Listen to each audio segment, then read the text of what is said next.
Welcome to Russian History Retold, Episode 329, the Molotov-Ribbentrop Pact. Last time, we covered the expansion of Russia under Ivan III, also known as Ivan the Great. Today, we fast forward to the year 1939, when Nazi Germany and its avowed enemy, the Soviet Union, signed a non-aggression treaty officially known as the Treaty of Non-Aggression between Germany and the Union of Soviet Socialist Republics, or more commonly referred to as the Molotov-Ribbentrop Pact. My primary sources for this episode include Stalin, The Court of the Red Tsar by Simon Sebag Montefiore, On Stalin's Team, The Years of Living Dangerously in Soviet Politics by Sheila Fitzpatrick, and Khrushchev Remembers, Nikita Khrushchev's autobiography. Before we get into the agreement that shook the world, we need to step back a few years to 1933 with the ascension of Adolf Hitler as the Chancellor of Germany. It was a period of upheaval worldwide, particularly economically. In his book, Mein Kampf, Hitler was vehemently anti-Slavic and believed that Russia was a prosperous nation not because of its Slavic inhabitants, but because of the German people who settled there. Hitler believed that, quote, the organization of a Russian state formation was not the result of the political abilities of the Slavs in Russia, but only a wonderful example of the state-forming efficacy of the German element in an inferior race. He then laid out his plan for Lebensraum, or living space, which involved annexing lands to the east, particularly Russia and its satellite countries. Additionally, Hitler despised the Soviet Union and communism, believing it to be one of the reasons for the bad economic and social conditions in Germany, aside from the Jews. Stalin, for his part, had no love for Hitler and was particularly anti-fascist. He supported the Popular Front Against Fascism, which originated during the Spanish Civil War in 1936 and gained momentum with the rise of Nazi Germany. To the Allies, like France and Great Britain, they believed, falsely, that there was no way that the two greatest enemies in Europe could join together and sign a non-aggression pact. While understandable, the naivety that the Allies had was one of the reasons why the two diametrically opposed countries signed the agreement. Great Britain sent William Strang to Moscow to negotiate a deal that greatly offended Vyacheslav Molotov, as he viewed him as an official of, quote, the second class. Conversely, Molotov was considered to be, quote, stubbornly and woodenly, repeat his own point of view and ask innumerable questions of his interlocutors. Furthermore, other diplomats found Molotov unable to negotiate. Instead, he stomped his feet on the ground and demanded that everything be agreed to as he presented it. As Fitzgerald pointed out in her book, his ineptness at the social aspect of his new job nevertheless caused him chagrin. During my research for this episode, it's pretty apparent that neither the German nor the Soviet side had many educated men involved in the negotiations. While the Allies sent their best, despite Molotov's opinion of Strang, this is one of the main reasons why I believe the Molotov-Ribbentrop Pact was signed. Neither side wanted to negotiate. They knew what they wanted, and that was time to rearm themselves and prepare for the eventuality of war. One of the few intelligent men on the Soviet side, Anastas Mikoyan, understood why Stalin wanted this deal. The Soviet Union was in no shape militarily to deal with an aggressive Nazi Germany. They had just purged the military leadership of many of their most capable generals due to Stalin's continuous paranoia. Additionally, they were still in the midst of industrializing the Soviet Union and were somewhat behind in their development of modern armaments. Another reason why Hitler decided to make a deal with Stalin was his deep hatred of the French and British due to the punitive Treaty of Versailles that the Germans were forced to sign after they lost World War I. The Nazi leader knew he would eventually go to war against the Soviets, but he wanted his revenge on the French and the rest of the Allies first. Stalin, for his part, had no love for the capitalist countries, so he had no problem unleashing Hitler against his other avowed enemies. In early August 1939, the Allies were appalled by Germany's annexation of Czechoslovakia the year before. The Allies really were unwilling at this point to do anything. They were thinking that this is just, Hitler gesturing, and going into Czechoslovakia, and they saw some reason for it. But they did warn Hitler that invading Poland was a whole different story. If he did, then they would declare war on Germany. In reality, many of the German generals were unsure whether they were ready to fight their enemies from the previous war. Still, Hitler and a few of his more daring military men thought they were prepared and would succeed where they failed in the past. What Hitler needed was to protect his Eastern Front from the threat from the Soviets. His brain trust knew it would be a short war if they had to fight on two fronts simultaneously. They needed to find out what Stalin wanted and how they were going to give it to him without threatening their own ambitions. There was one other threat to the Soviets, and that was Japan, an ally of Germany. They had occupied Manchuria and began to fight the Soviet Red Army on the Mongolian border, known as a place called Galician-Gol. The Soviet Union and the People's Republic of Mongolia signed a mutual assistance pact back in March 1936. The Japanese were quickly taking over much of China, making them a significant threat to the Soviet Union's eastern border. On June 2, 1939, General Georgy Zhukov was informed by the Commissar of Defense, Clement Voroshilov, that Stalin was dissatisfied with the situation. He was to proceed to Mongolia, take command of the 57th Special Corps, and eliminate the Japanese threat, thereby removing them from the picture. Zhukov's success in his assignment removed the eastern threat, allowing Stalin to recall those troops westward. Now they were free to negotiate with Hitler and make a deal. What Stalin wanted initially was the territories lost to the Soviet Union after the signing of the Treaty of Brest-Litovsk, which ended their involvement in World War I. They sought to restore parts of the Russian Empire, particularly the Baltic countries and a portion of Poland. Hitler was more than happy to make that deal as long as he was able to secure a large chunk of Poland in the process. He was also aware that there was a very large Jewish population in Poland, and he wanted to eliminate them in the process. A snag arose as the chief diplomat on the Soviet side was Maxim Litvinov, born Meyer Henok Wallach-Finkelstein, who served as the People's Commissar for Foreign Affairs until his dismissal on May 3, 1939. On April 15th of that year, Litvinov sent a comprehensive proposal to Stalin for a tripartite agreement with Britain and France. While Stalin initially agreed to the deal, he soon felt quite uneasy about it. Stalin believed that if a deal with the Germans was to be successful, then Litvinov would need to be sacked and replaced. His replacement, obviously, was Vyacheslav Molotov, who was by no means a fan of Litvinov. While Litvinov survived his renewal and his removal, many of his colleagues were not so lucky.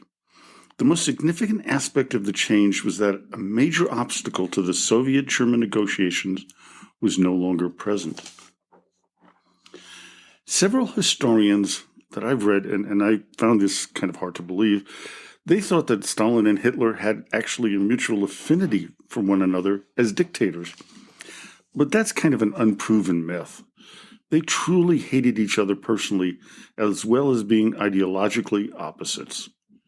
By July 1939, Hitler had already made plans to invade Poland on August 26, so he desperately needed to make a deal with Stalin beforehand.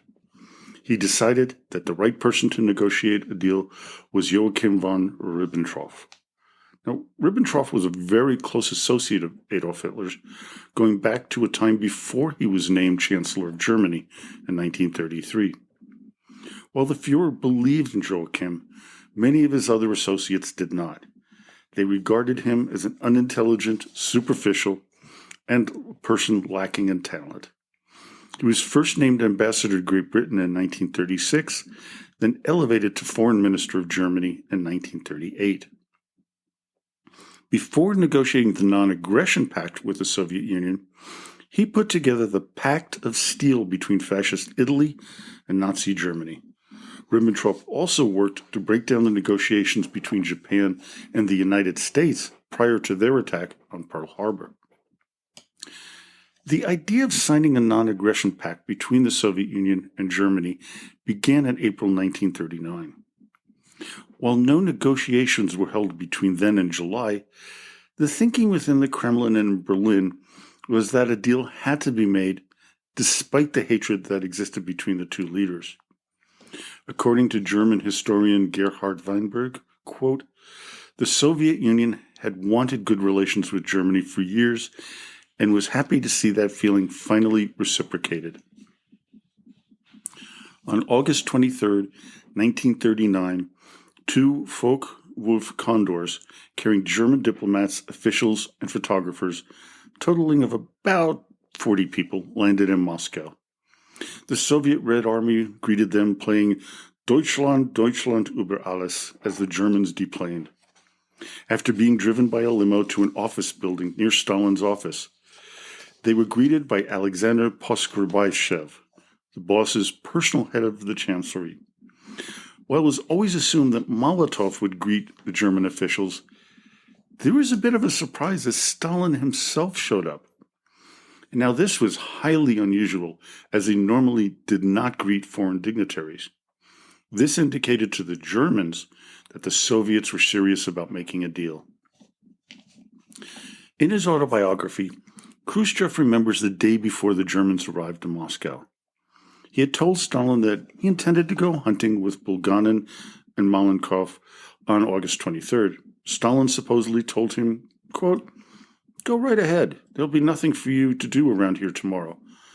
Molotov and I will meet with Ribbentrop and hear what he has to say. When you come back from your hunt, I'll let you know what Hitler has in mind and what outcome of our conversation with Ribbentrop is." Now, what surprised Khrushchev when he got to the hunting lodge, there was Voroshilov. Now, he knew that the general was negotiating with the French and British envoys, which told him that the deal with those two countries was not going to happen. Now, after the Politburo found out about the pact, Stalin told them, quote, "Of course, it's all a game to see who can fool whom. I know what Hitler's up to. He thinks he's outsmarted me, but actually, it's I who have tricked him." In July and August 1939, the two nations had already been engaged in deep negotiations aimed at economic integration. The Nazis needed fuel for their war machine, and the Soviet Union needed another resource, as I mentioned earlier, and that was time. Time to rebuild their military after the purges and to crank up the war machine. Hitler, for his part, knew that if he could split the former alliance that had defeated Germany in World War I, mainly taking the Russians out of the picture, he would have a more straightforward way of defeating the British and French and not having to face a two-sided war. As I mentioned earlier, the Soviets wanted to gain access to eastern Poland. The British and French were pressuring the Polish government to allow Red Army troops to march through Poland to attack Germany. The Poles knew that if this were to happen, then their sovereignty would be in serious jeopardy, and they were reticent to allow this to happen. This was one of the primary reasons the negotiations between the British, French, and Soviet sides broke down. With the Allies unable to make a deal, the Germans and Stalin knew what to do: sign a non-aggression treaty and deal with the consequences later. Both sides obviously knew that they would be at war sometime in the very near future, but they wanted certain assets, and the British and French could not give the Soviet Union what it wanted. So on August 19th, the 1939 German-Soviet Commercial Agreement was signed. On that same day, Stalin announced to his staff that he and Hitler had agreed to give the Soviet Union half of Poland, east of the Vistula River, as well as Latvia, Estonia, Finland, and Bessarabia, and those were to come under their sphere of influence. Germany was now getting ready for their plan to invade Poland, knowing that Great Britain and France would declare war on them. This time, Germany would face its enemies on only one side. This led to the signing of a 10-year non-aggression agreement known to history as the Molotov-Ribbentrop Treaty. According to John Gunther, a journalist and writer at the time, in his book Inside Europe, the signing of the treaty was a shock. Quote, "Nothing more unbelievable could be imagined. Astonishment and skepticism turned quickly to consternation and alarm. The entire world was surprised by the announcement. The Japanese, the British, the French, the Americans, and especially the Jewish communities. Some in the media coined a term for this combination of seemingly polar opposites as communazis. Reading this as I did, this research for today's episode struck a chord with me. While growing up in New York City in the 1960s, I was taunted by a number of fellow students at my elementary school as being a communazi. It made absolutely no sense to me, as I knew that these were two diametrically opposed ideologies. Now, I was half Russian and half German, and I grew up in an era that was only 20 or so years after the end of World War II, and we were in the midst of the Cold War against the Soviet Union. So I knew that my heritage made me a target. I didn't know how this term originated until just now. 2 days after the agreement was signed, Clement Voroshilov informed the British and French negotiators that the conversations with the Soviet Union were over. He told them, quote, "In view of the changed political situation, no useful purpose can be served in continuing the conversation." The British signed an agreement to side with Poland if they were invaded on August 25th as well. This surprised Hitler for some reason. He should have known this, but it caused him to delay the invasion of Poland from the 26th to September 1st, 1939. On September 3rd, the British and French declared war on Germany. World War II was on. The initial phase of the invasion was particularly brutal. Over 30 Polish villages were attacked, with thousands of Poles, and in particular Jews, being murdered. The German Luftwaffe would bomb and strafe roads packed with fleeing civilians. Hitler would announce, quote, "But Poland will never rise again in the form of the Versailles Treaty." That is guaranteed not only by Germany, but also Russia. For Stalin's part, he waited for 2 weeks before sending his troops into Poland to see if the Germans would halt their advance in the agreed-upon manner. Since they did, the Soviet Union invaded Poland from the east on September 17th. This would be in violation of the 1932 Soviet-Polish Non-Aggression Pact. The following day, in an editorial from the New York Times, they wrote, quote, "Hitlerism is brown communism. Stalinism is red fascism. The world will now understand that the only real ideological issue is one between democracy, liberty, and peace on the one hand, and despotism, terror, and war on the other." On September 28th, a joint declaration was announced by the USSR and Germany that read, quote, "After the government of the German Reich and the government of the USSR have, by means of the treaty signed today, definitively settled the problems arising from the collapse of the Polish state and have thereby created a sure foundation for lasting peace in the region. They mutually expressed their conviction that it would serve the true interest of the peoples to put an end to the state of war existing at present between Germany on one side and England and France on the other. Both governments will, therefore, direct their common efforts, jointly with other friendly powers, if the occasion arises, toward attaining this goal as soon as possible. Should, however, the efforts of the two governments remain fruitless, this would demonstrate the fact that England and France are responsible for the continuation of the war, whereupon, in case of the continuation of the war, the governments of Germany and of the USSR shall engage in mutual consultations with regard to necessary measures. Now, it didn't take long for the relationship between the Soviet Union and Nazi Germany to begin to deteriorate.